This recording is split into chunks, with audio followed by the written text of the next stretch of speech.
Today we're at Metalliferous, a fabulous jewelry supply store. Come on in, let's see what's inside.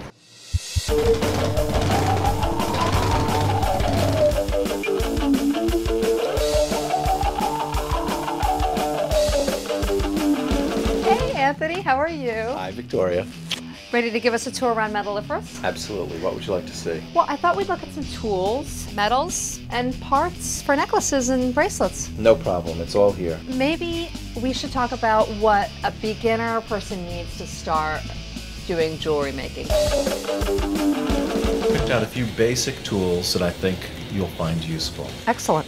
Let's go over them. The three basic pliers: chain nose, round nose, flat nose. Now what's the difference between the chain nose and the flat nose? This is all application specific. Wrap around it, this will make it round, this will make it a little bit Right. flatter. Most people like to use chain nose pliers. Down and dirty, inexpensive wire cutters.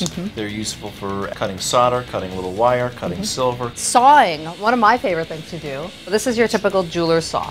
It adjusts to accommodate a different kind of blade. And once they're in, And you basically saw, Saw? and that's just a matter of who taught you and technique. This is just a basic down and dirty goldsmith's hammer. You like to say down and dirty, don't you? I'll stop saying it. It's useful for any number of things. Planishing. Why don't we tell people what planishing is? You tell people what planishing. Planishing is stretching the metal and forming it. The other end produces a great texture. So if you want to do a hammered look on a piece, for somebody who's beginning or just wants to make projects at home, this is perfectly adequate. Absolutely. Stay tuned. We'll be right back. The fun part about DIY is that there's no rules. It's do it yourself, and when it means do it yourself, it means you're doing it. There's no boss, there's no president, there's nobody telling you, so you can just have fun with it. It's a process, and when it's done, it's well worth it. Welcome back. Now we're going to go check out some metals. Basic sheets that you'd cut out shapes and sizes to make parts or pieces Silver like this is sold by weight. by weight. The great thing about working in a precious metal like silver is that if you make something you don't like or you have scraps around all over the place, you can always go sell them. Make a little bit of Exactly. cash back.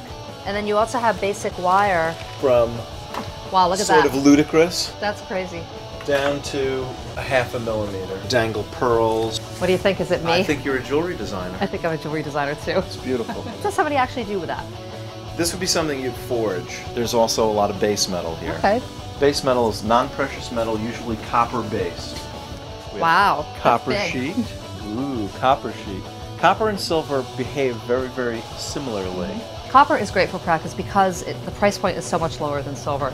You really can just use it and not worry about it. Findings are things like jump rings that come in little packages like this, and you use them for connecting elements to each other. I like to use these lobster clasps, for example. They come in all different sizes. Here's a really big one. There's the minis. Oh, look, it has a little heart. shape. Basically, between things like jump rings and clasps, you have almost everything you need. You have chain over here. I mean, they come in all different sizes, different thicknesses, different weights. These are called cables. Mini This is chain. actually the Tiffany chain. Right. That's called a double cable. Make a neat bracelet for a guy. That's very massive. These are popular right This now. stuff is Yeah. popular. These links, these loops. Yep. These are kind of These with a are hammered hammered. finish. There's so much stuff. It just goes Too on much and on stuff. and on. And there's chains, neck rings, beads, buttons, and just any kind of thing you can imagine. It's really fun to poke around. There's a lot of stuff.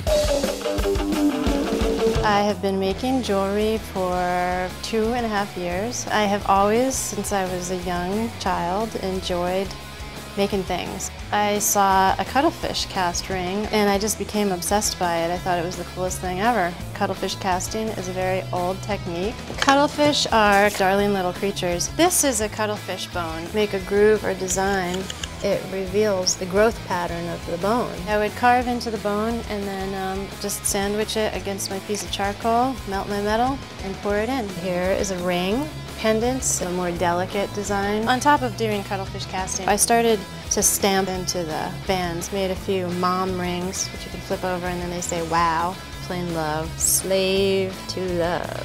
With a little practice, anything is possible. We want to hear from you.